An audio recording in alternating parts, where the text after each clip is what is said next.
In this lesson, we're going to work with the Django API, or a better way to put that is we're going to see how to work with Django interactively using the Python shell.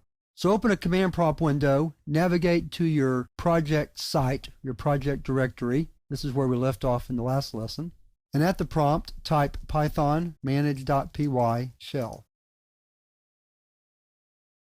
And that opens up the Python shell. First thing we need to do is import our Django app.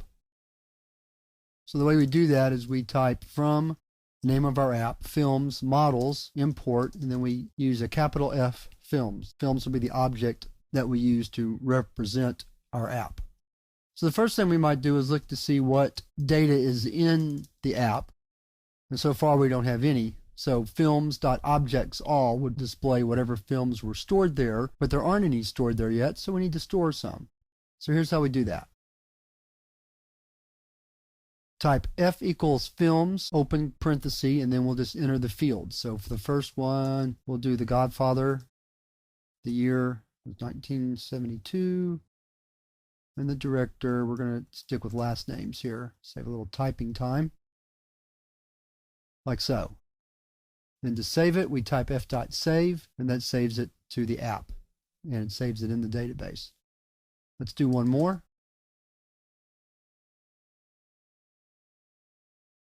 1977, director equals Alan. Okay.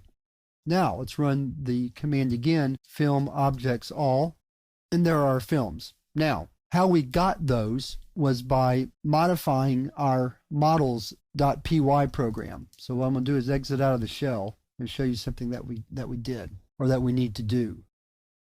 So open Notepad, switch to all files. Right here, before we left, this was all we had in our models.py file. What we want to add is a special command that says when we're referring to a object or a record, then return the object's title, followed by a comma, the object's year, followed by a comma, and the object's director, and that's it. And self will refer to the current object. And this displays it instead of a system object, which would be displayed otherwise. So again, add this 2 lines to your models.py code.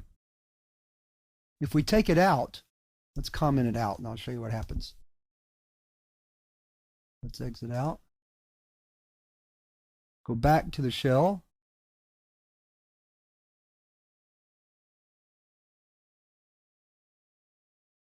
Then we type films, objects, all. We get an internal system name for each object or each row of data, which we don't want. So we exit out again, open Notepad.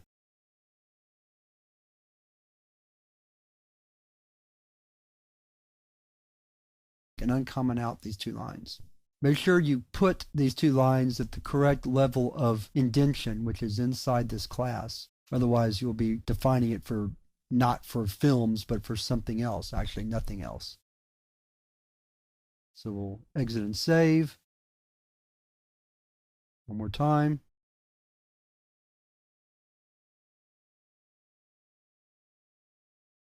We can use the shell in lots of ways to look at data. So for example, we might create a filter. Not going to look as good because we only have a couple of pieces of data here. Well, let's do it by director. That would be a better way. So you see what happens when I type films.objects.filter, we get only one film. We can also do a get. So we have kind of a different method of working with data rather than SQL once the data is stored in our Django app. There are a lot of other things we can do with the Django API, but they don't really advance our purpose here, which is see how to build a complete web app. So we're going to leave it. But you're certainly welcome to look at the Django documentation and learn more about the Django API. But now we're ready to move on to our next lesson where we're going to discover how to work with our app as administrator from a web-based administration utility.